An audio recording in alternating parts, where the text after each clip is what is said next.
STPL.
Hello guys and welcome back to the STPL Season 3. We're at the end of Week 5, which puts us halfway through this tournament so far. It's kind of crazy that we're around halfway through, but that's the way it's going to work out. It's around 11 weeks worth of game time, and then we'll have the playoffs afterwards. Now this season of STPL seems to be zooming by. I don't know about you guys, but for me it sounds very well. It feels really like short. But having a look at the format, if you've not seen it before, best of 5 all the way up to the grand finals, which will be a best of 7. Set 1 to 4, all the lineups are selected in advance, they're shown in advance as well. All games are played at the same time, so regardless of the score of the series, we will watch the first 4 games. Set 5, if we make it as we did do in the previous series, is the ace match. Every player can compete again if they've played before, and also anyone else can join in the fun as well if they're around, like we saw Patak do in the previous series. Having a look at the maps: Hitchhiker, Monty Hall, Core Breach, Tripod, Andromeda, Byzantium 3, Fancy 2 and La Mancha. We've got some really good maps here in this season. We've had some really good games so far, and this series should be another banger. Starting us off here, our first team is going to be NetWars. Now, NetWars are a very, very strong team from Poland. They are technically from Europe as well, but every single one of their players is Polish. And just a really, really strong team regardless. Like, they've overall in the STPL, they're 32 wins, 21 losses. They have played 53 matches in the STPL. That is no slouch. They've been with us since the beginning of Season 1. And I am so grateful that we've got them there. They've played against BuLL once before and they didn't win. But that was a while ago. That was in Season 2. Now in Season 3, BuLL are coming back with a vengeance here. Looks like Reina not been having the best of luck with his games, but Inca, Wapple, and Dio actually stepping in here. Dio hasn't won a single game so far, but he is actually the captain and is more so an organizer than a player. Now I'd definitely say that, at least given the names, I would probably say that BuLL are a little bit outgunned here, but BuLL have actually come out and thrown some really big spanners into the works. They've really taken some games off some really good teams. Now in this season, at the very least, they're not doing too well, but we're going to have a TBT to start us off. We're going to go into a PBT, then we're going to have another PBT, then we're going to have a ZVZ. So, Ziggy, I have absolutely no idea why your photo didn't spawn. You never sent me a photo. And supposedly they swapped out Wapple for Dark. Did that happen?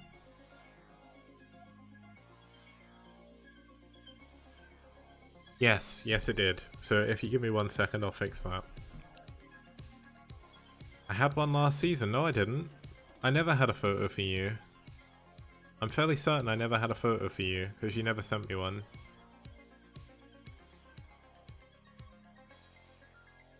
I did. I swear there's no photo there. But there we go. We're gonna have Dark coming in instead of Ziggy. Now that is gonna be a pro task, so I'm gonna have to reload the overlay, which is kind of annoying. You don't need to find a VOD. Like you don't have to do that. But I can check my photo folder, and there's definitely not gonna be anything in there for you. I tell you. There's definitely no photo there for you. There's no photo in the photo folder, so unless something weird happened, maybe I never carried it over.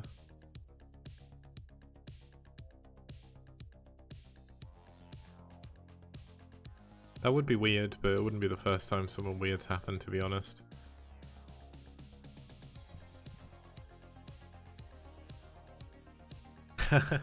It's all good, but I'll reload the overlay when we get into the game. Now, let's introduce our first two players. Starting us off here is going to be Koga. I pressed the wrong button first. So Koga, one of the strongest players in the STPL overall, top 3, 37 wins, 8 losses, which is a ridiculous 82% win rate. This man cannot be stopped unless it's Bonneth, apparently. Bonneth put an end to his insane win streak last week in a really cool game on Fantasy 2, and Koga's back, ready to fight again. He's got a 92% win rate against Terran, and that means his opponent is going to be in a little bit of trouble here. It's Rainer. He's got one of the best photos in the STPL overall, I think, just because he looks like he's fallen out of a 1950s American sitcom, but I do love this photo a lot. Like, it's really, really good. But Rainer hasn't had the same kind of success as Koga. He's done pretty well overall, but against Terran he struggles a little bit. So this is definitely going to be a little bit of a harder game for him. When we have a look at the map they're going to be going into, we've only had one TVT so far. It was actually a pretty quick TVT, so I wonder if we'll have a quick TVT again. But we'll have to see as we get into game number 1 of this second series.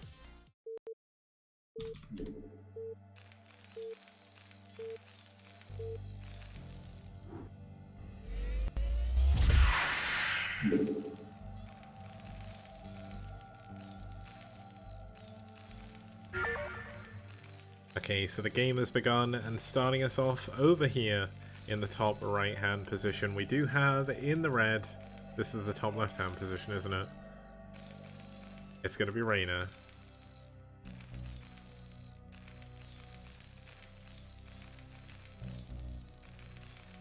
And his opponent spawning over here in the top right hand position, fighting in the blue for NetWars. It's the Polish powerhouse himself, it's Koga. Now, as I mentioned before, Koga is one of the best players in the STPL statistically. He's 3rd in the overall player rankings. And honestly, he is an incredible, incredible player. 37 wins, 8 losses is ridiculous. He's come out in 3 ace matches, he's won 2 of them, lost 1. But he's always a very dependable player for NetWars. He's the highest ranked foreign player in the STPL overall. He's also the highest ranked Polish player by default as well. And he's actually the only foreign Terran in the top 10, which is very, very good. Now, looks like we are going to have Koga moving out to build his barracks in the middle of the map. Now, this isn't super aggressive. It sometimes can be used just to scout a little bit faster. Now, if your opponent goes for 14cc, you can actually use it to be aggressive. But you also kind of have to scout for that first, which is obviously not the easiest thing to do. Now, I did mention before the end of the first series, I wanted to say a massive shout out to our sponsors, Liquipedia, Patreon, and Matrino.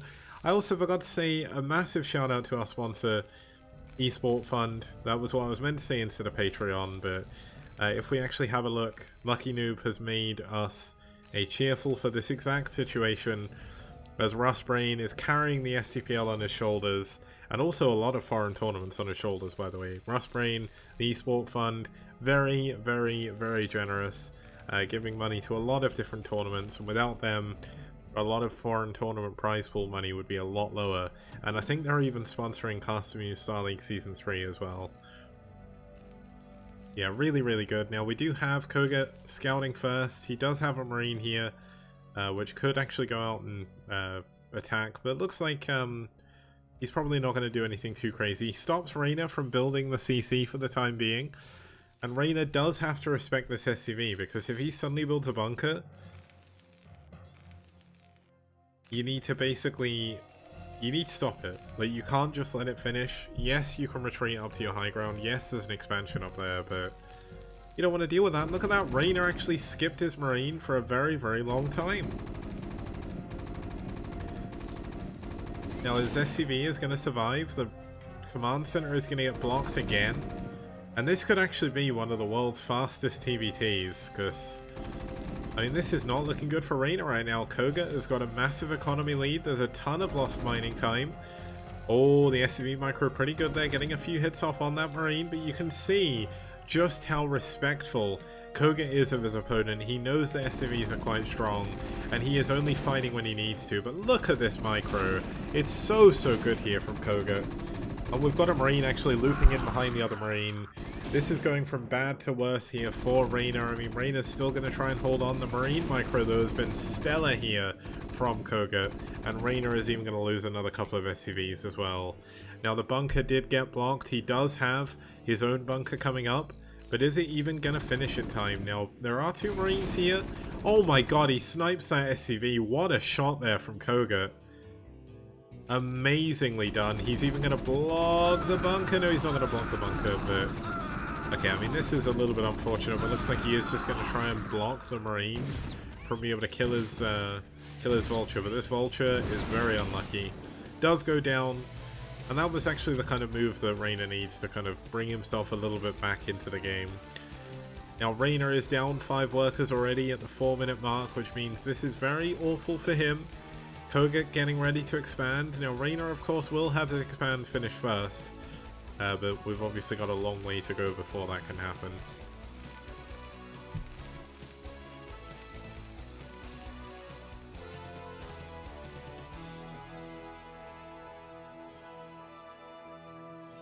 Now, Koga is continuing to continue to add Marines here, which is very interesting. In TBT, once you build those initial Marines, you don't really ever want to bother with them again, because they don't do anything. Like, Marines aren't going to help you.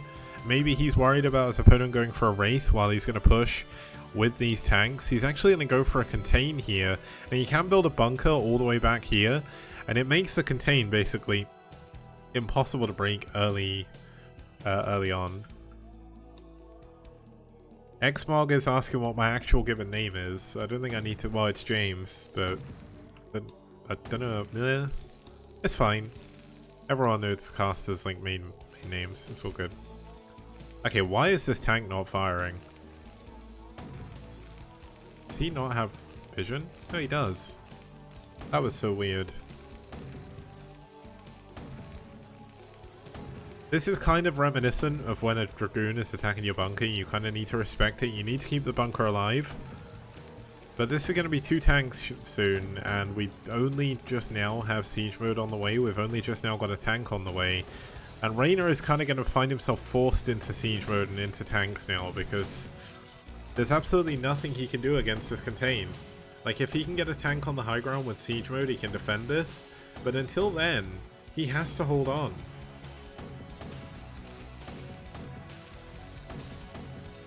Now, Fear is saying in chat that I sound like an English Alejandro. I have absolutely no idea what that means. I'm guessing that's a name or a person maybe, but... You can already see Reina wants to defend this bunker, but he knows he can't. There's already a barracks up here, which is going to help spot for this tank on the high ground. Now, we've got a good repair coming in, which should keep this tank alive. Yes, it will. But no, it's not enough. And the tank from Koga actually going to survive on the low ground. The Marines all go down. And this bunker is just doing work right now. The command center has been lifted. And Koga does what Koga does best. And it looks like he's going to take another TBT. All in, question mark. Koga sat on 2 command centers. He's not all in. He's at 41 SCVs. 12 racks into expansion. And an armory as well. Koga has won this game. And the tanks on the high ground even not enough. They're not target firing properly. And all these tanks are going to survive here from Koga. And that's just something that you cannot come back against. Reina taps out. GG. And Koga wins another TBT. Now, just to point out, guys, that means Koga's win streak in TBT is now 11 games. 11 games of TBT in a row that Koga has won. Okay, so that is going to do it for our first game of the series. I'm going to go for a quick break just so I can sort the overlay and change Dark's race and everything. Then when we get back, we'll head into game number 2. Don't go anywhere.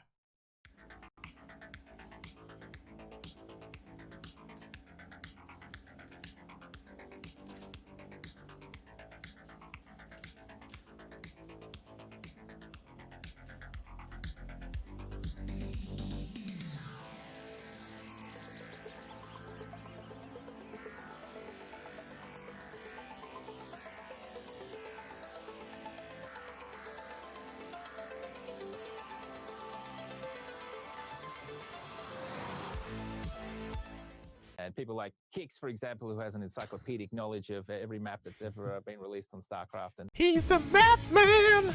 Skibidi on did it. Skibidi on did it.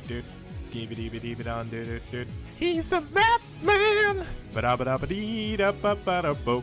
Ba-ba-ba-da-boop. Bee-da-ba-ba-da-boop. Ba-ba-ba-da-boop. Everybody plays one way or the other, so check out my message to you. As a matter of fact, I don't let nothing hold you back. If Kix can do it, so can you. Gooba-dooba-dooba-dee-da-ba-ba-da-boop, ba-ba-ba-da-boop. Please don't listen to him for maps. yeah.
Toss a coin to your content creators, oh valley of plenty, oh valley of plenty, oh. Toss a coin to your content creators, a friend of humanity.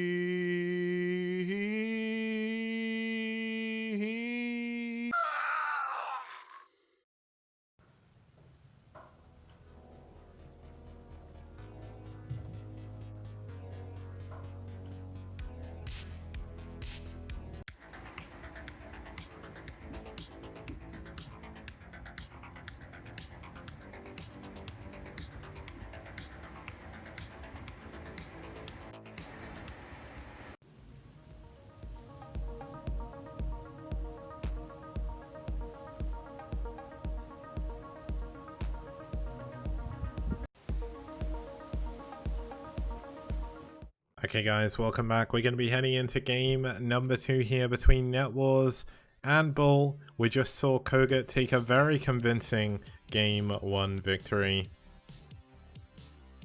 And overall, just, I mean, that's pretty much perfect the way you want it to happen as a Terran player in a TVT. It was very quick, which is a little bit unfortunate, obviously for me as I'm a massive TVT fan. But to be honest, it also means we can get into my second favorite matchup of this series, I think, which is going to be Yeti versus Inca. Now, if you don't know who Yeti is, he's been a bit of a sleeper hit for NetWars. Like, many people, they see him not do very well in BSL and think he's bad. He's not bad. In the STPL, he's insane. He's got a 68% win rate, a 60% win rate against Terran. Yeti is a badass. Like, he is the best of one king on NetWars outside of Kogut. Their second best player by far, and just overall a very incredibly strong Protoss player. The only foreign player to take down ASL qualified BuLL in PvT as well, which is crazy as well. And let's have a look at his opponent. It's going to be Inca fighting for BuLL. Now, Inca hasn't played too many games, but 50% win rate for him, very, very respectable. Don't really know too much about his TVP because he's not played too much. But overall, just a really good Terran player to watch. He's going to be back here again on Hitchhiker. The last time he played on Hitchhiker, he did lose against Cruzago, which was a really weird and long game. So I'm hoping we're going to have a nice game here. Hitchhiker, one of my favorite maps. And let's have a look at it. Hitchhiker, a very, very fun map for TVP. We had Oya versus Radley just now, which was really, really fun. But I'd definitely say, at least in the STPL, I would normally give Yeti the edge. But Yeti is playing with a wrist injury at the moment. And that's tough. Like, luckily enough, he only has to play like one game a week for the STPL. But it is hard to play with a wrist injury. I don't know if he's healed yet or if he's healing. But the fact he still comes out every single week and does so well is just so incredible. Now let's not waste any more time. Let's get into game number 2. It's Yeti versus Inca.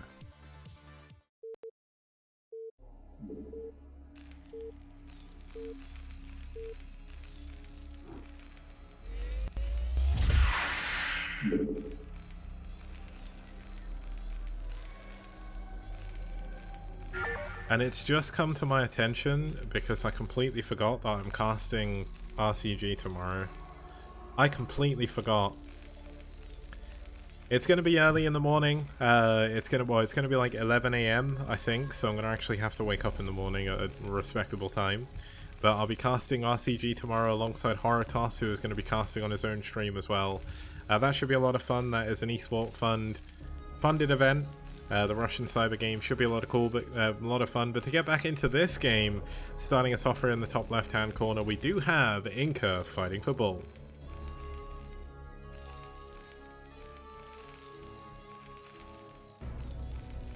And spawning down here in the bottom right, fighting for NetWars in the red, it's going to be Yeti.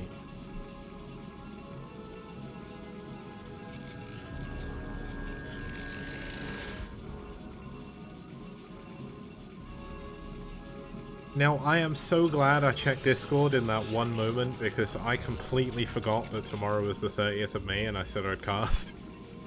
I was kind of looking forward to a weekend where I wouldn't do anything as well, but it's okay. We'll cast RCG, then we'll get drunk afterwards. I don't know how many games I'll be casting tomorrow. I know it's all best of 1, and I think there was 14 games being played in the group or something. But then because there's also Horatoss as well, I think I'll only be casting 7. Which will be pretty good. But I'm definitely not going to get drunk on stream, and I'm probably not even going to get drunk either. I'll probably drink like 1 or 2 ciders and then stop. This is the European one, yeah.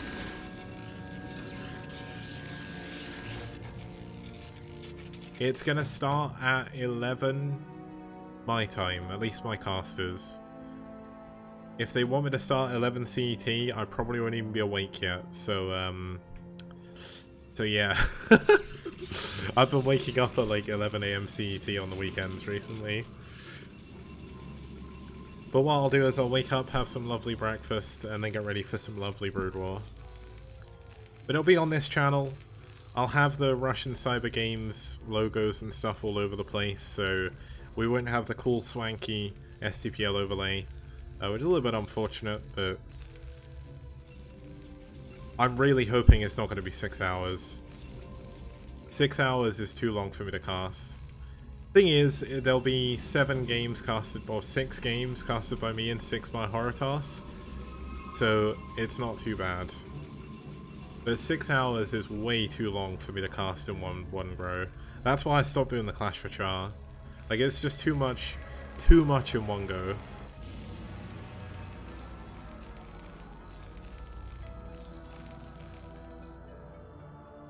Now, we've got nothing too exciting going on from either player right now, both playing completely standard. We've got a wall in coming in from Inca. Now, if I remember correctly, this isn't actually a full wall. I seem to remember, like, a Zealot getting through here or something.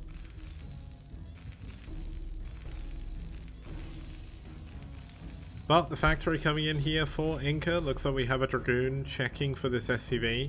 Now, Inca does have the option of going for a proxy up here. Now, I have seen that happen. We saw Radley do something similar, but Radley's build on this map was definitely something you wouldn't really expect.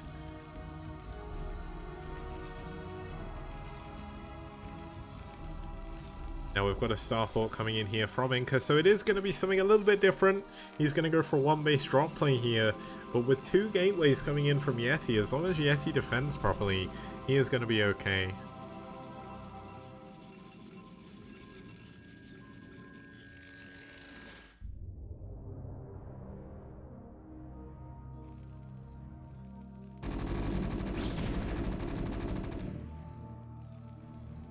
Now, Shad is saying in chat it'll take that long because of the Swiss format, but I'm not really sure what the Swiss format has to do. Now, Mullahay is saying sorry for Bonneth.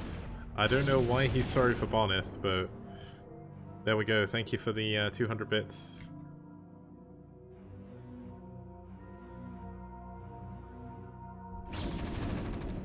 Swiss leads to less games though, right? Because Swiss means not everyone is playing everyone else.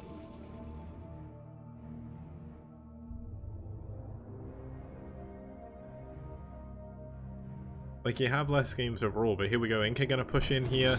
It is an FD push. The tank is actually under a little bit of fire. He's got mines coming up behind this, but if the tank goes down, that's gonna be the end of this push. Oh, and Mullahay, thank you for streaming now. Thank you for. Oh, the mine! The mine! Oh, Yeti. Oh, no! Oh, man, the mine. That was painful, but he doesn't lose any Dragoons.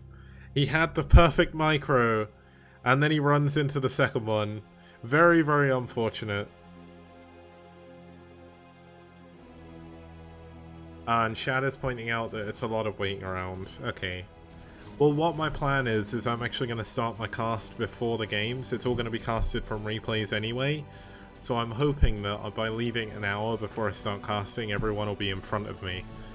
That's going to be some... that's going to be the plan. Now, unfortunately for Inca, his dropship is actually going to fly straight into these Dragoons. Reporting for duty. Oh, thank you, Bonneth, for the raid. Welcome, guys. You're currently watching NetWars versus BuLL. We've got Yeti up here, the second best Protoss in Poland. I know you said Peru for some reason. And the king of best of one in the STPL, Yeti, up against Inca. Now, we've actually got a cheerful for Inca that I forgot to show. But given the fact we are kind of in the middle of action now, I don't really want to show it. We'll show it a little bit later. But Inca going to be coming in behind here. Yeti did see the dropship, but didn't actually move any units back in here to defend this. So this could be a lot of dead probes. 1 probe dead already. 2 probes. He's going to try and lay some mines here to try and help this out. Is he getting up the 3rd probe? Yes, he does. And he is going to be able to get away with... Oh my god, the mine went off on the Dragoon. Oh, now is Yeti going to run into another mine? A mine! Oh, no. Takes a massive mine here, taking more damage. Oh, we do have a cheerful for Yeti as well, but that one is a little bit much. It's a little bit gory, man. A little bit gory. Now we've got the vultures dropping out. They've not done as much damage as maybe they could do, but they still have got 6, 7 probes. Which is not great for Yeti, but Yeti's pretty good at building his probes up. He's got probes actually queued at both nexuses, just to make sure he doesn't forget any. Now we've got Inca getting ready for an expansion. He's going to move down onto his low ground. He did save the dropship, which means he's going to be able to come in again with another drop. There's a Wraith here to defend against any possible Reaver play coming in, which is pretty good.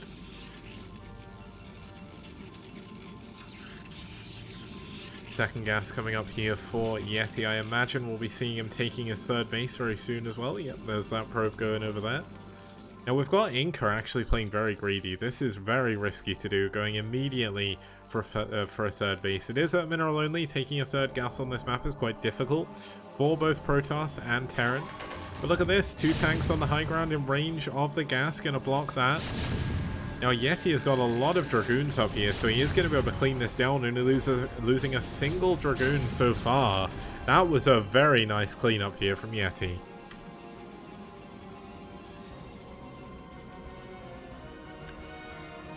Now when I said this 3rd base was risky, obviously it's not super risky, but you don't have that many units. You don't have that many factories. He's only just now adding his third one on. And if his opponent has a shuttle, it's going to be very difficult to be able to expand against this. Now, we know as the all-powerful observer that there's no shuttle here. But but Inca, of course, does not. Now, there is an observer. He is going to run in here against the tanks. It's risky, but it's working out so far. Losing two Dragoons for a tank, definitely not the worst. And look at the spread by Yeti, by the way, guys. He is so good. He gets all of the tanks, and when you're low on supply anyway, this kind of engagement is not what you want. You lose a ton of SCVs, and there's no tanks on this high ground. There is mines, and finally a tank comes out here. This should be enough to scare away Yeti here, but Yeti is so good in these best of one situations, and this is really one of the reasons why he's pushing up onto the high ground. The SCVs have been pulled, but the CC is up in the air. It's not going to be doing anything. Now, luckily enough for Inca, he did go for this third base very quickly. We do have a Wraith and a Vulture over here, which is going to spot when this goes down. But this is one of the other reasons why this is quite risky, because Inca does not have enough units to defend this base and also defend his main. That is where the problem comes in. Now, realistically, what Inca should do is re-wall this in with a new barracks or an engineering bay or something, and then go and defend his third base. But he doesn't know. He just doesn't know anything that's going on. He's got no scanners. He's got no academy. And without any scanners or an academy, and with such a low unit count, you're blind as Terran. And if you're blind as Terran, that means Protoss can do whatever they want. The Stargate is done. Citadel is done. Now, are we going to see Yeti go for his signature carriers, or is he going to go for a Templar Archives here and go into an Arbiter Tribunal?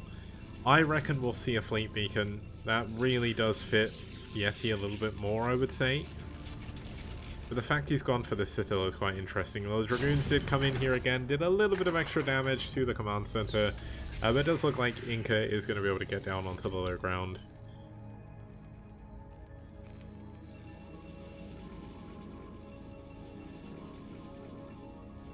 We do have a probe here. I really feel like carriers would be a better choice here, but Yeti could be going for TIE Templar.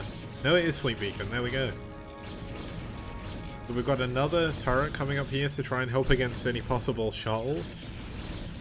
We've actually got an observer scouting out this third base, so a shuttle should be heading up there very soon. One with three zealots in there already. Gonna sort of sit there. We've got Yeti getting ready to expand down to the bottom left-hand side of the map as well. And pretty much everything that could go right here for Yeti is. Now, we do have a dropship coming in here, ferrying in a single tank.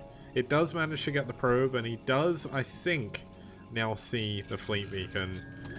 But we've got 4 zealots dropping off here. There is a turret. Oh, he needs to drop the... Oh, he doesn't drop the zealots! Yet he loses a full shuttle worth of zealots. They're not dropping anything.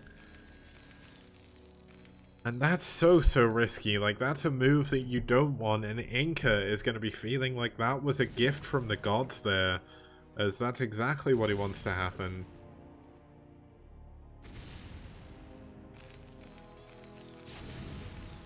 Now it looks like Inca is getting ready to push through the bottom left-hand side of the map. It's risky to do this, but it does give you access to a 4th base. And most importantly, it blocks your opponent's access to a 3rd gas, which is what Yeti needs. He is going for carriers, which means the gas count necessary is not nearly as high as the minerals, which is why, given how easy this 3rd base is to take, the carriers are definitely a little bit more common on this map. As long as you're not losing the carriers, of course, that is. Now, if you lose the carriers, it's a massive gas investment. But if you're just going carriers, you're just trading away interceptors, you can sit on 3 mineral-only bases for a mineral-only base for a while and not be too worried. Now, losing that shuttle full of zealots is actually a pretty big deal, because that was a round of Nexus worth of minerals. And it's something that he is going to have to rebuild if he wants to hold on a little bit later on. Now, we've got another dropship coming in. Looks like it's going to be vultures dropping off. Now, there's no observer scouting for this, but Yeti does have his units in a pretty good spot already.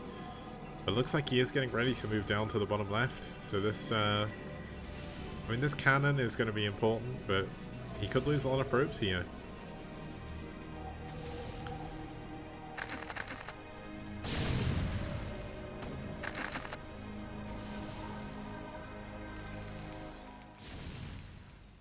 Now this single tank blocks Yeti realistically pushing through here, which is important.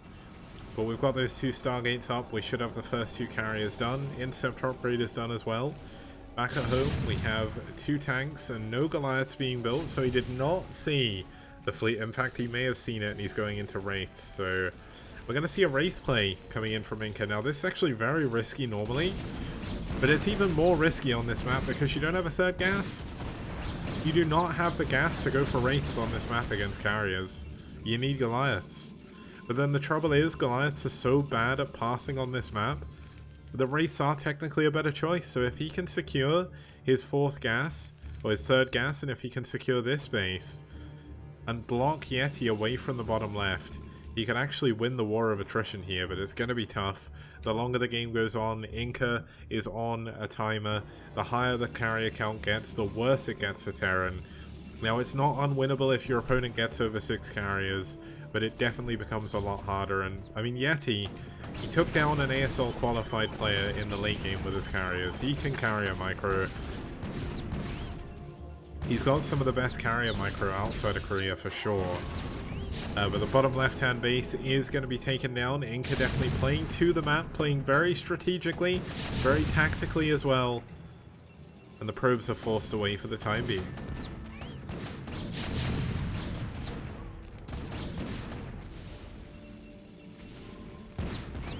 Now the problem is, what is missing from this image? I'll give you 2 seconds to answer. 1, 2, it's anti-air.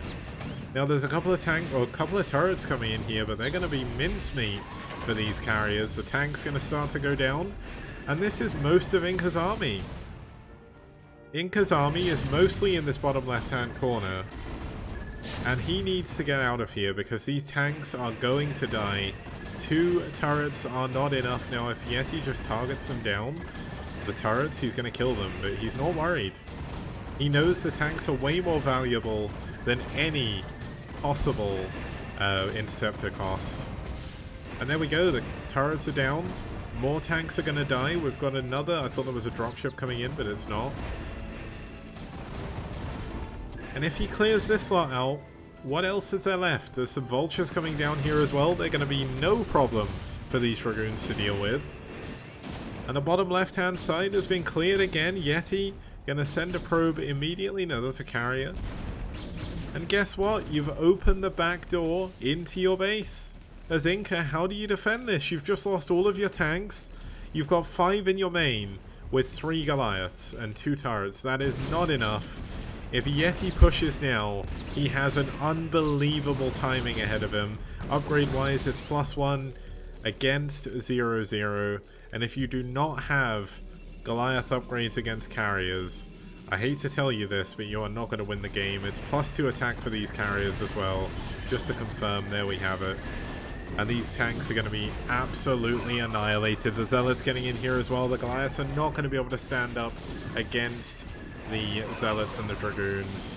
And this is going to be the moment that Inca taps out this game. A little bit unfortunate, but the Sun God was not in his favor here. And I don't know why I said Sun God, but either way, GG. Inca taps out. And Yeti takes game number 2. So that was actually a pretty sick game. It's always good to see Yeti come out here in the STPL and play so well. Now that is going to take us into game number 3. When we get back after this short break, I will see you guys very soon.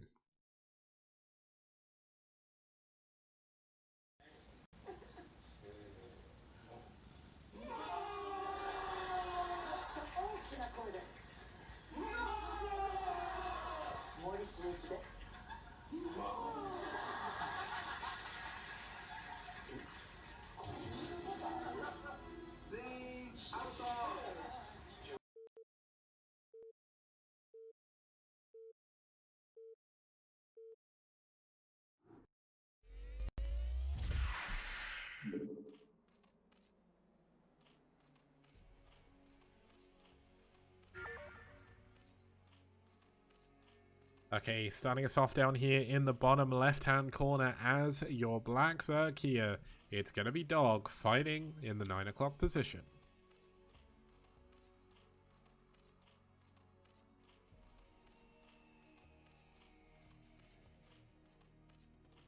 And his opponent spawning up here in the top right-hand corner is going to be the one, the only, Pre fighting for DM from Chile.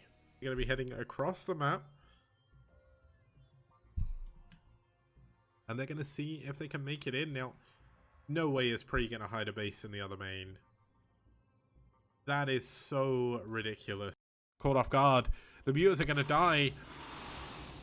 Oh my goodness. Splitting the mutas, trying to get away. But he's banking 1.2k gas. There's going to be a Queen's Nest. I know it. We can feel it. There's going to be a Hive ZBZ. Pre is playing this so strange, but here we go. Looks like the Mula's going to come in. A lot of mutas have actually hatched now for Pre, but look at the spore colonies doing their work. Pre is going for a counter-attack. He isn't even bothered if he loses drones. He's got so many of them. The spores buying so much time, and there's no defense in this top left-hand base. Oh my goodness, so many drones are going down, and Dog, he's got no economy. He's only on 15 drones. More are gonna die. What a crazy situation. Looks like Dog has come back with his muteless. He did kill a good number of spore colonies. Looks like most of the drones survived. And losing these muteless are a problem. I mean, Dog does save 14 drones, but he's barely mining. Now here we go, looks like the muteless going to come back 3 spores at a time, targeting these muteless. They're going down so quickly. And for every drone that, or for every spore colony that goes down, that's another drone that is wasted. But oh my god, the Evo Chamber. Is the Evo Chamber getting focused? What is he even attacking here? I can't even tell what's going on. There's so much going.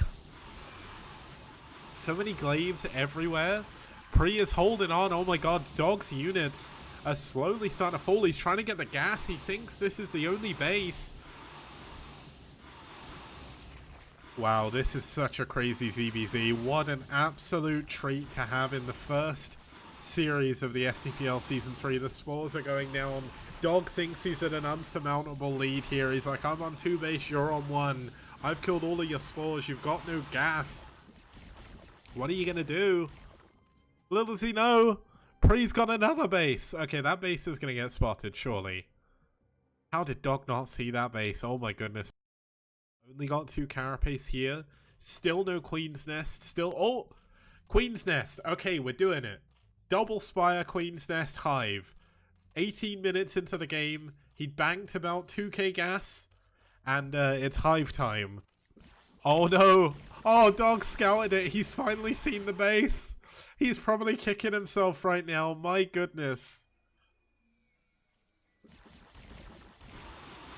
Oh man, that's so unfortunate. But here we go. The muteless gonna fly in at the top right, or yeah, top left. He knows his opponent's mutas are down in the bottom left. And he, oh my god, he's got mutas at all the bases. Mutas at all the bases. Dog has lost most of his drones at his 3rd base. Most of his drones at his natural have gone down. Pre actually subbed in for Dark Swarm. And I'm going to be completely honest with the way this is going. I'm glad. This has been such a crazy ZBZ. I just want Ensnare. I want Ensnare or Plague. Just make it happen. He's, oh my god, he's going melee upgrades. He's going to break through the eggs and kill him with Lings. But here we go. Looks like the main is going to come under fire. Great Aspire is in. Oh my god, this is so many muteless. I'm going to zoom out a little bit. Let's have a look at this in all of its glory. I don't want to even touch the mouse. So many muteless from Pre. Dog is going to fall here. And oh my god, this is just unbelievable. So many muteless. Pre is going to take us into the ace match, and there is nothing that Dog can do about it. The Great Aspire is going to go down. GG. The supplies at the end of the... Okay guys, welcome back. We're here for game number 3 between NetWars and BuLL. Standing here on the edge of match point is going to be their captain. It's Ziggy. Now Ziggy hasn't played too many games in the STPL. He doesn't have a positive win rate at the moment, but he's close. So he is looking, well, he's got a positive win rate against Protoss at the very least.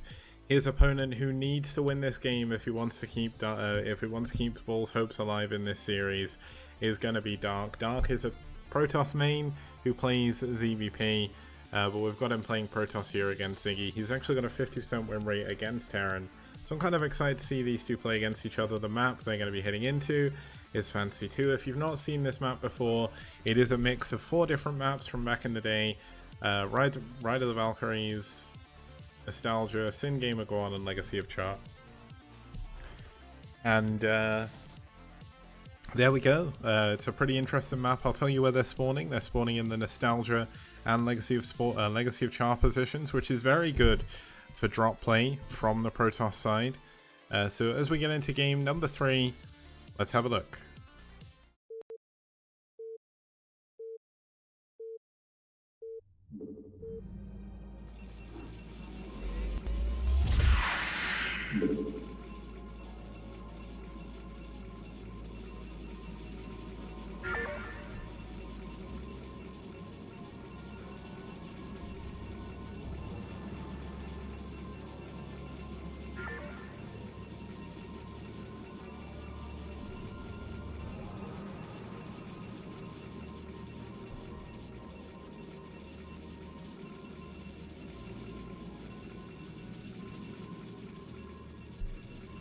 Okay, starting us off here in the top right hand corner in the yellow, fighting for BuLL, it's Dark.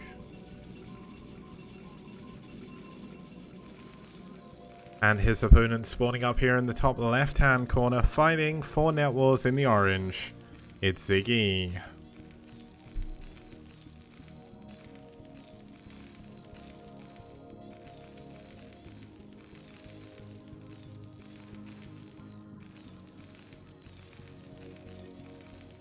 Okay, so TVP on this map is a little bit interesting. I mean, every single matchup on this map is good, but TVP here especially is really cool. Now, the way the map's laid out, this spawn is actually very vulnerable to drops, whereas the top right-hand base is a little bit better. It's also a little bit harder to defend by ground on this map, and you can get yourself quite easily contained here. 2 tanks.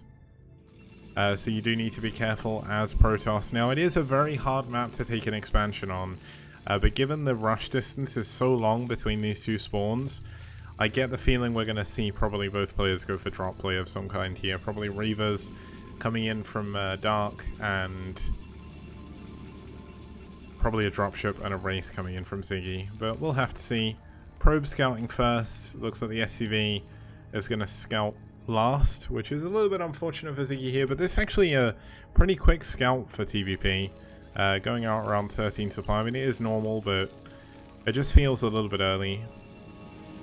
I guess he just wants to make sure he's not getting proxied as well.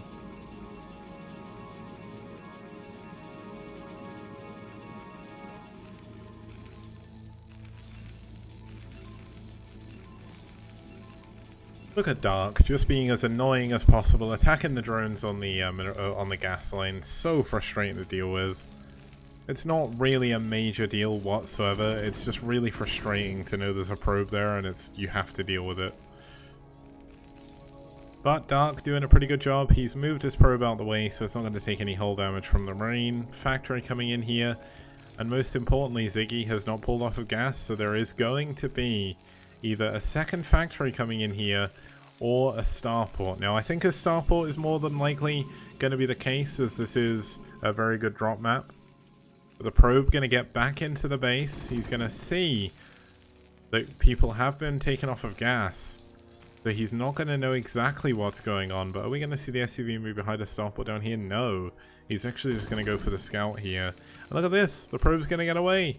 Oh, maybe it's not. There's actually another Marine.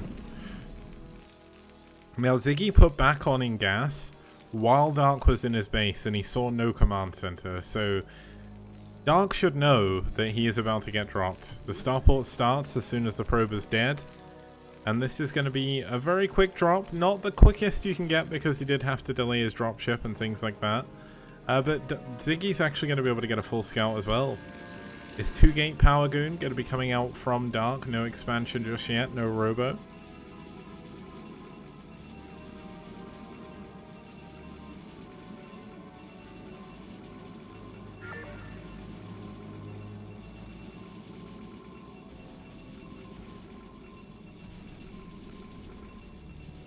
Now, 2-gate Power Goon is pretty damn good.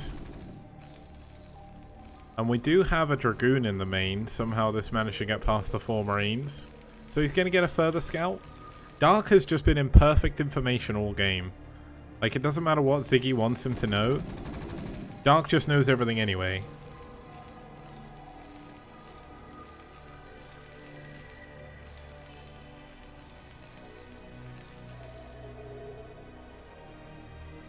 Now we do have a Vulture out here for Ziggy. If he can sneak this into the base, he could get a lot of kills.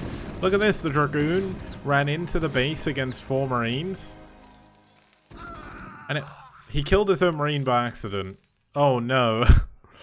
Oh, but he is going to lose the Dragoon. If he'd have kept that Dragoon alive, Dark would just be a micro god. That'd be it. It's like, is this Bisu? It's a 3-gate all-in as well, behind a Robo. Like, 3-gate obs into just mass push most likely here from Dark. And Dark's done a pretty damn good job so far. Ziggy did move to the bottom of his ramp. He is going to be able to expand behind this bunker. It's not too hard to expand here as Terran, to be honest. But it's what you have to worry about is the problem. It's the Robo, it's going to be Reavers, and it's going to be the probable just shuttle play coming in here, just dropping things off. Now there is a dropship here, which means Dark does have to be careful. It also means that Ziggy is going to get perfect information as well.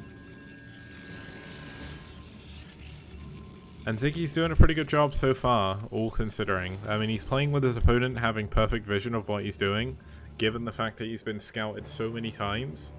So realistically, this drop shouldn't do anything, but Dark isn't in position. And look at this, Ziggy coming in the front as well. He's going to drop in the back, run into the main and lay some mines at the top of the ramp most likely. And it's all going to be down to timing here. Looks like Dark getting ready to move. Is Dark in a position to see the dropship? Yes, he is. Ziggy giving him maybe a little bit too much time to go and defend this. So these Dragoons are going to die. These Dragoons are going to... Oh my god, the mines. Oh, this is rough. The mines are doing so much damage to these units, but looks like not too many probes have gone down. A couple have died so far. 3. Is he going to get a 4th? Yes, he is. The Ziggy does lose 6 vultures for that and his dropship, so... Now, luckily enough for Dark, he has got his Observer now, so he's not going to lose any more Dragoons to mines, although I say that, and you never know what's going to happen in PvT. Dragoons are very stupid. They will just run off and do whatever they want, you know. We've got an Observer coming in, an Engineer, we've got a Wraith coming in, an Engineering Bay as well for turrets. And I mean, you've got to remember that Ziggy knows exactly what's coming. He scouted everything. We've actually got a Nexus coming in here from Dark, which Ziggy can also see. So Ziggy should know, as long as he holds onto his main base here. Like, he really needs a tank here.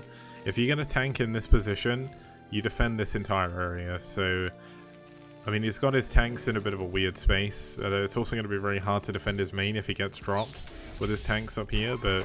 I guess he's trying to lure the Dragoons as far in as possible. Now, Dark going to go for a big push here. Is he going to be able to go through the bunker? Looks like he may be able to. It's going to be close. Yes, he is. But he is going to lose a lot of Dragoons in the making of that, and that's not something you want to have happen. Now, we've actually got... I thought there was a dropship coming in, but it is going to be a Wraith up in the top middle. And we're going to have Dark go for a 3rd base.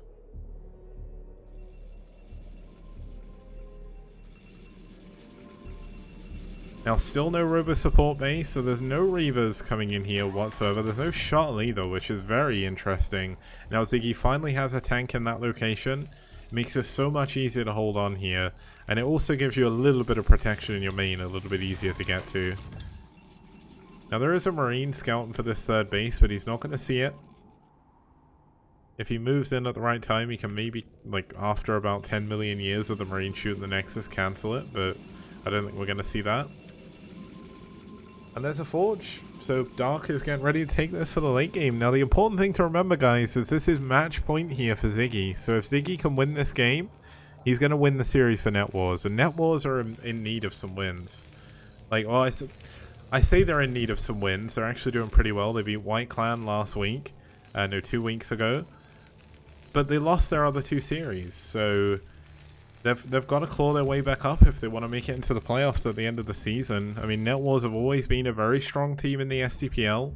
After Season 1, they did lose True Touch and Bonneth. But that hasn't stopped them. They're still incredibly strong.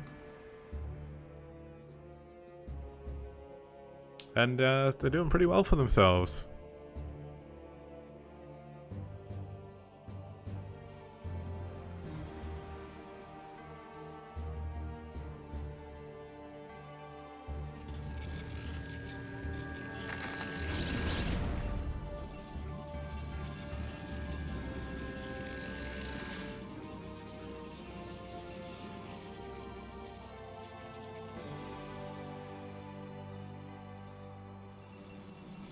Now back home, we've got a lot of extra gateways being added on here. We've got the Citadel coming in from Dark as well, which makes me think we're going to be heading into some Arbiter play here from him.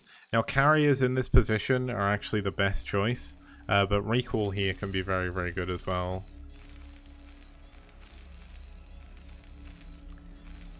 Now Lucky Noob saying in chat after Xmog was talking about Bonus and True Touch that team changing seems very common.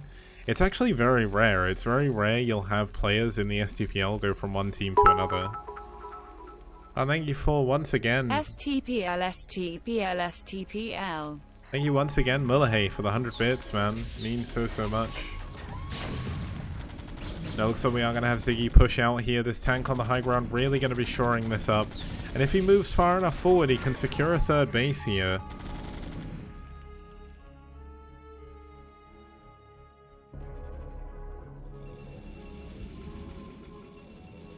Unlucky Noob saying over the career of a player. Well, I mean, in the foreign scene, I think that's just...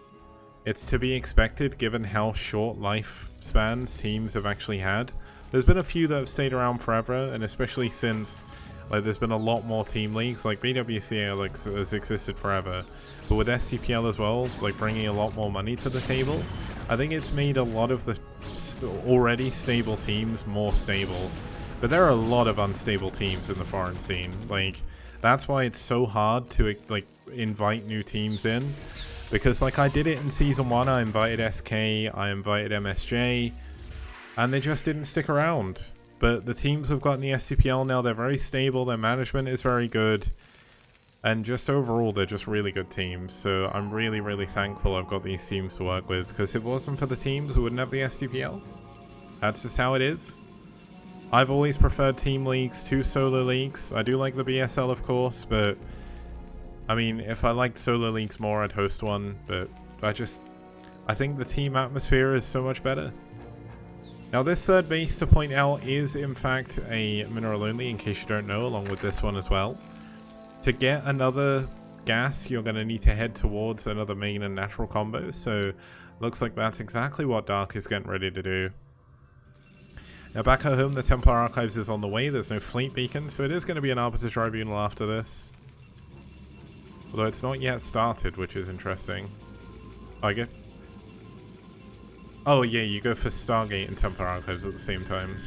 Maybe he's just not going to do it. Maybe he's just going for Templar style. Yeah, it's going to be Storm. So he's going for Dark... oh, he's going for High Templar.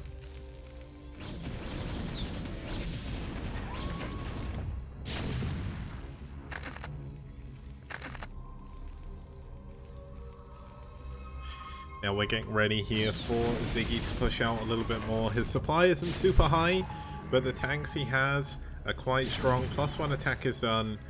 +1 attack is done from the Protoss, but if you're just going to stand here in tank range, you're going to be losing Dragoons. And that's something you don't want happening, because the longer the game goes on, the stronger the Terran army becomes. Now Dark is actually going to expand to another mineral only. And if you're going for a High Templar style like this, where you go for Storm, it's so important that you get more gas than what he's on. So he is going to have to, expand to the other natural soon, because, I mean, Ziggy is just literally slowly sieging his way out of his base. And Dark just doesn't have an answer to this. He's only got Dragoons. Finally, we've got a load of Speed Zealots coming in, but they're coming in from behind. Now Storm is going to be the great equalizer here. If he can get some Jangby level Storms off on Ziggy's army, it's going to be pretty good. But look at his spread. It's going to be so hard to storm a okay, this could be bad. If he storms here and storms here, that's going to be a lot of very badly damaged tanks. But that of course does rely on the High Templar being able to get in.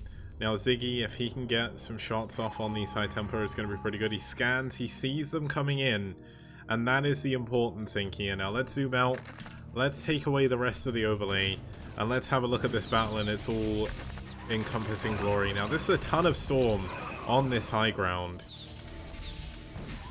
The Storms don't stack up, but there are a lot of tanks stacked next to each other, so that's what I mean.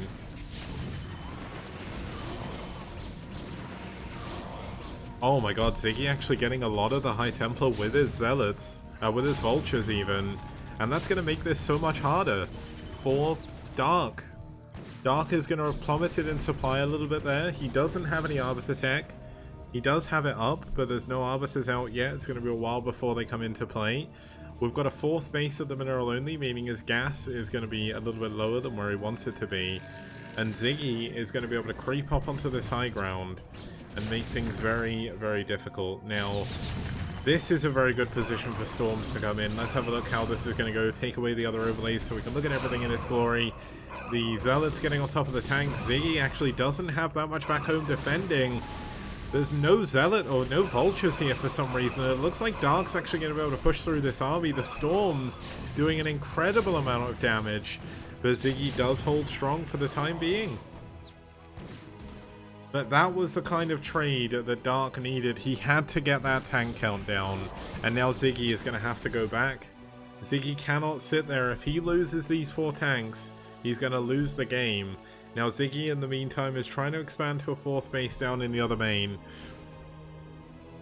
But as long as Dark keeps Ziggy off of this high ground, and as long as he stops himself getting contained, he is in a good spot. His supply is lower than the Terrans, which is not where you want to be. Plus 2-1 is done. Zealot moving in here, scouting what's going on, and there isn't technically enough Protoss on the map at the moment to deal with these 2 tanks. Even as... here we go. Oh my god, there's a massive mine drag opportunity in the tank line here. Oh, only getting one of the tanks, but the D-Matrix very, very good. But yeah, this definitely worked. In the case of Ziggy's push, the Shuttle going to go down as well, and Dark is getting himself bled out here. And as I mentioned, the problem with this base is it's good to defend early on, but it's awful the later the game goes on, because you have to push against 2 single ramps, very thin. Zealots taking a ton of damage from the mines. The Arbiter coming in after the fact means that the Zealots are already dead. There's no recompense for this army from Ziggy. 2-1, too strong. And it looks like Dark may have to tap out this game. There's no chance of him going for a recall at this point. He doesn't have the unit. Stasis is coming in, but he doesn't have anywhere near the required amount of energy. And look at this, Ziggy moving down to the bottom right. He knows with a couple of tanks he can defend the bridges, and he is going to take down the 4th base and stop any 5th and 6th bases from coming up here from Dark. I mean, Dark is going to continue trying to fight through this. He can actually go around the edge, which is something I did neglect to mention before. But it's not going to be enough units. There's just way too much Terran here. The Arbiter's actually in a position where it could get EMP'd if there was some more energy. But there's not enough energy for EMP. He stasis. I wondered what the hell happened there. I forgot that stasis was the thing that the Arbiter did. I was like, oh my god, the vessel stasises itself. This is like a defensive shell from like HOTS or something. Yeah, it looks like Ziggy's going to clean up the rest of Dark's army here, and Dark is probably going to end up leaving the game. We've got some units trying to break through up onto the high ground, but it's just not enough. Like, there's not enough Protoss on this map right now. He's going to be mining out his main, his natural. It's still pretty healthy given the fact it was taken so late, but GG, Dark taps out, and Ziggy wins game number 3.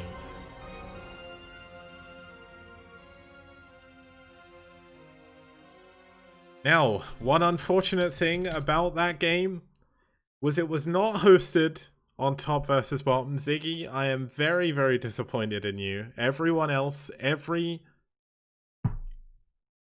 an update for Brood War, so they've fixed the problems, but that means I've got to reload Brood War, which is really annoying. Yeah, it just means that there is going to be a penalty loss added for both BuLL and NetWars because they didn't host on the right settings. Unfortunate for NetWars, but that will be tallied on to the end. But they still won this series technically. There is one more game, so as soon as this update is done, we will be going into game number 4. So I'm just going to quickly go to a break, and when we get back, we'll be heading into game number 4 of BuLL versus NetWars.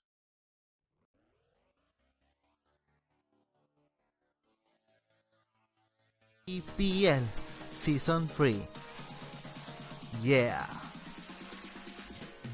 STPL does. Bio TVP? Wow! No problem. We got dragons to defend. Yeah. STPL does. STPL does. Mass Scout? Oh, I'm so afraid. We got Hydralisk to defend. Yes.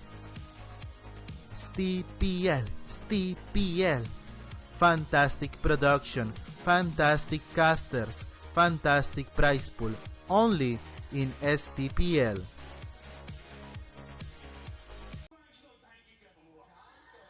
I'm about to overload my aggression inhibitors.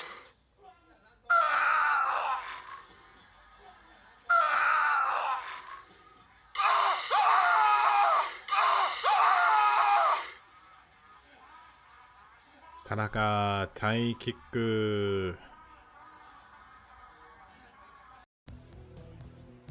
Outstanding. Rock and roll.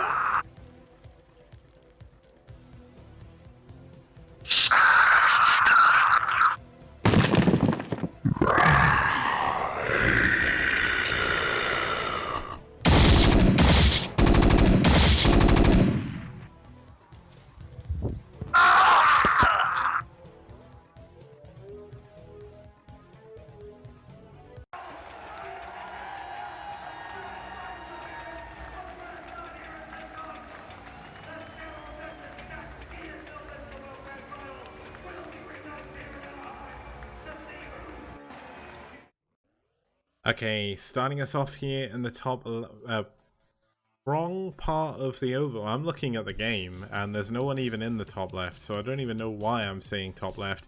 Starting us off here for NetWars, trying to bring it up to victory road here with a 4-1 victory. Sorry, a 4-0 victory. It's going to be Mr. Bombastic himself, Mr. Zero.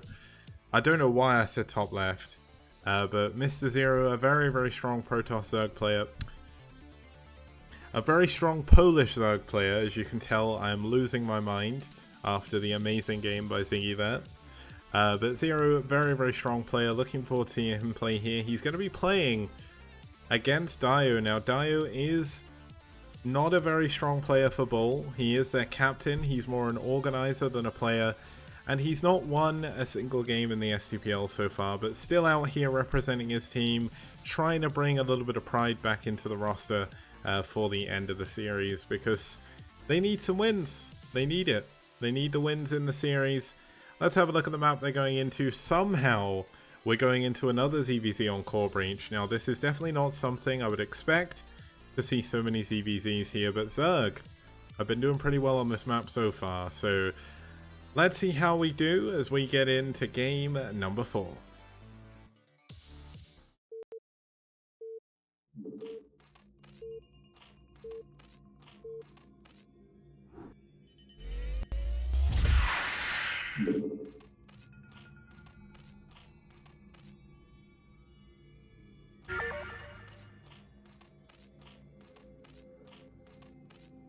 Okay, starting us off here in the bottom right hand corner in the red, fighting for NetWars, it's Zero.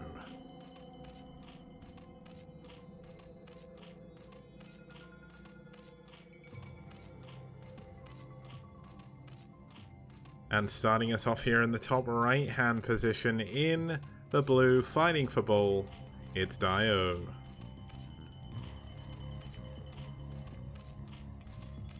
Now, one thing I would like to say is we bless the reins down in top versus bottom, because we could have had a purple versus pink ZVZ, which honestly isn't as bad, but when Muteless come out, that's definitely not what you want to see. So that's why there's a rule about the format to host on top versus bottom.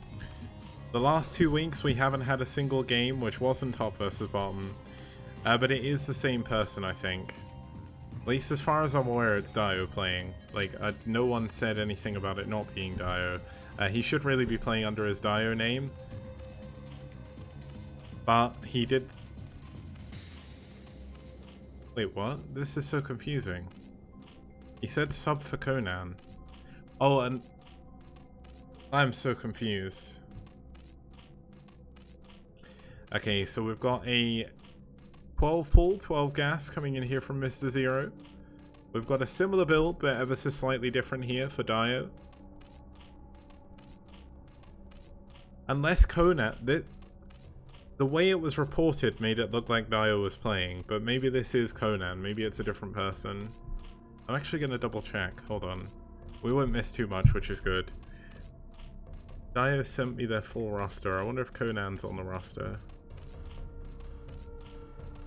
Okay, so it looks like Conan subbed in. So this is actually Conan, not Dio. So it's a brand new player. We'll have to sort that out afterwards. But definitely a little bit weird. It was just the way it was written in the report thread confused me.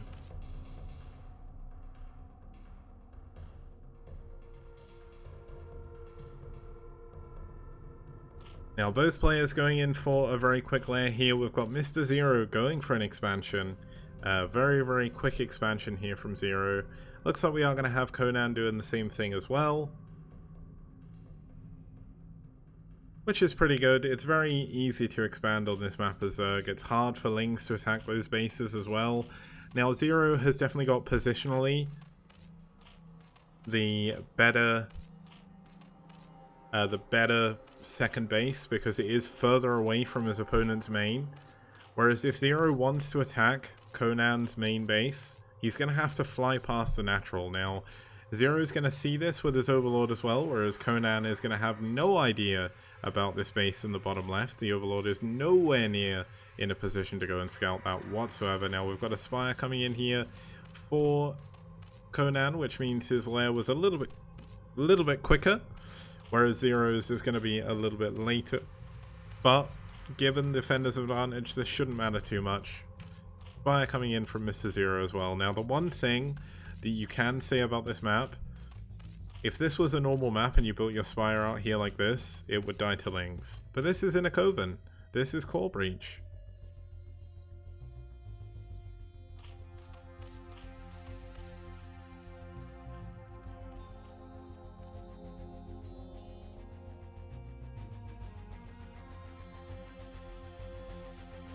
Second gas coming in here for Mr. Zero. Second gas is actually up faster for Conan, which is going to help him a little bit. Zero with 3 extra drones though, definitely getting the value of that economy a little bit quicker.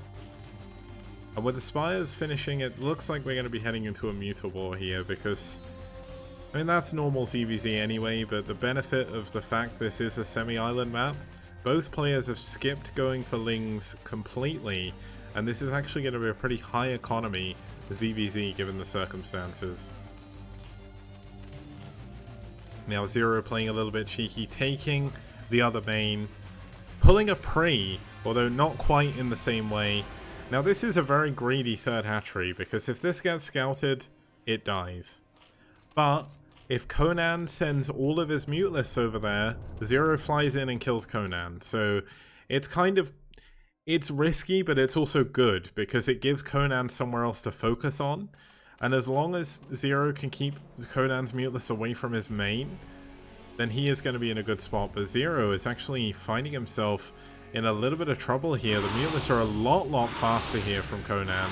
Losing a single drone, the other drones have been pulled.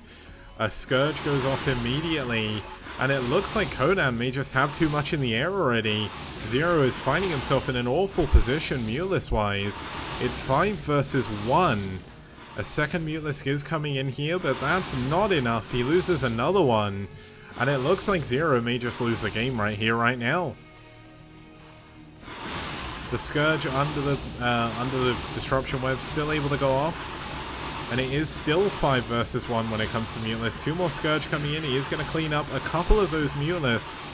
But once again, Zero is back to no Mutalists against 3-4 now from his opponent.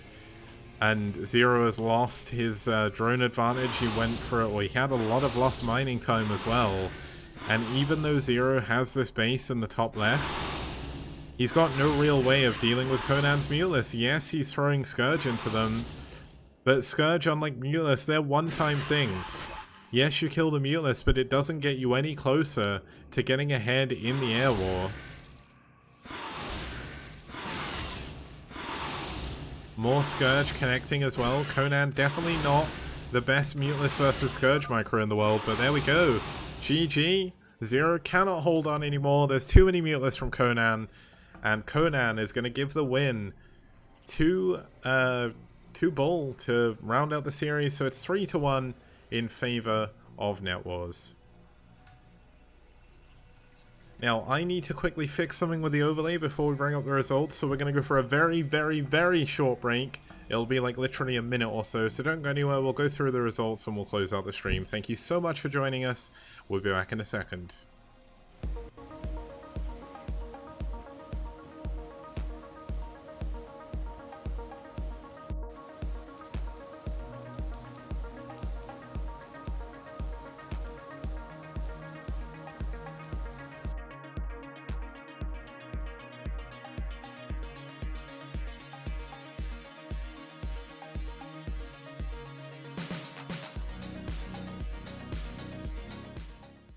Toss a coin to your content creators, oh Valley of Plenty, oh Valley of Plenty, oh.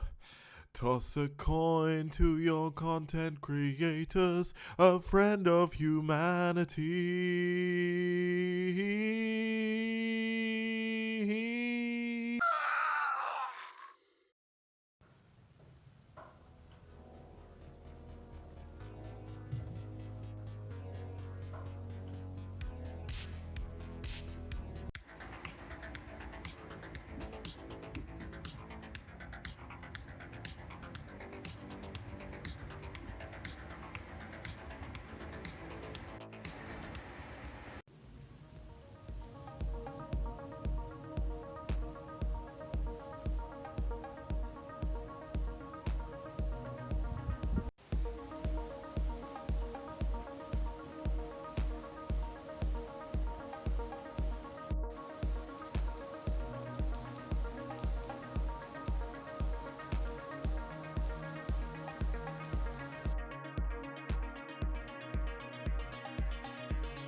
Okay guys, let's have a look at the results of that series. It is going to be a 3-1 victory for NetWars. Now both teams will get a penalty loss at the end of the STPL for one of their games being hosted on one-on-one.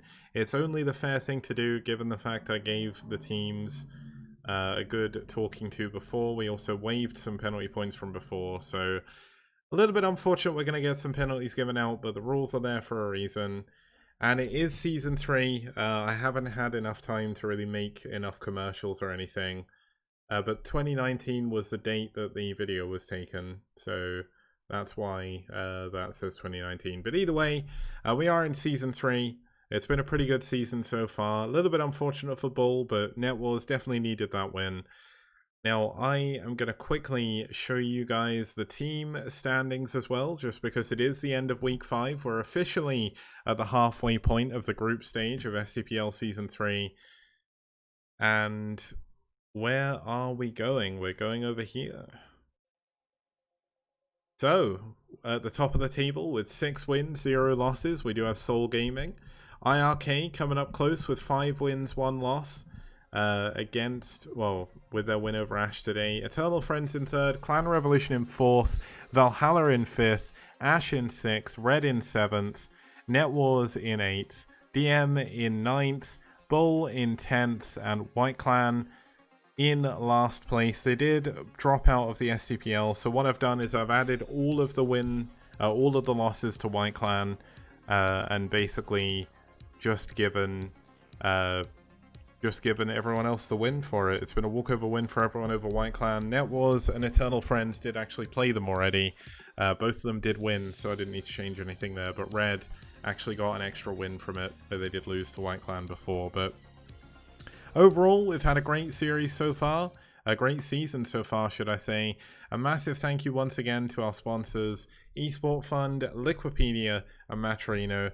If you want to help out donating to the prize pool, you can do so over at Matcherino. You can also add money completely for free by using the code STPL Season 3 on the contribute page. And that will allow you to add towards our $2,000 prize pool goal. We're currently at $799. on Matrino, plus the 500 from Liquipedia, which means we're at $1,400. $1,300 we're at the moment. So, oh, it's $800. So, yeah, we're at 1,400, which is really, no, that's still 1,000. Well, I do not know how to do maths. Okay, either way, you can contribute that way. You can also sub on Patreon for $5 a month. You can gain access to all of the STPL games played so far. That's over 1,200 games, if I remember correctly. And also, that includes replays from the likes of Best, Mind, Higher, Killer, Scan, Soma, Shine. So many good players, including players like Bonneth, Kogat, True Touch as well. And it's been a great series, a great season. I've had a lot of fun casting so far. I will be back tomorrow in the early afternoon to cast the Russian cyber games. I'm going to cast as many of the games as I can. If it goes on for 6 hours, I'm probably not going to be able to cast the whole thing tomorrow, but fingers crossed. Or that's not fingers crossed, this is fingers crossed. I don't know why I was doing the peace sign, but either way, I'm going to find someone to host quickly. Looks like we are going to have Scan streaming, so I'm going to host him because he's a badass. He is rank 1 in the STPL rankings as well. So go watch Scan, go have a wonderful evening, and I'll see you guys tomorrow for Russian Cyber Games.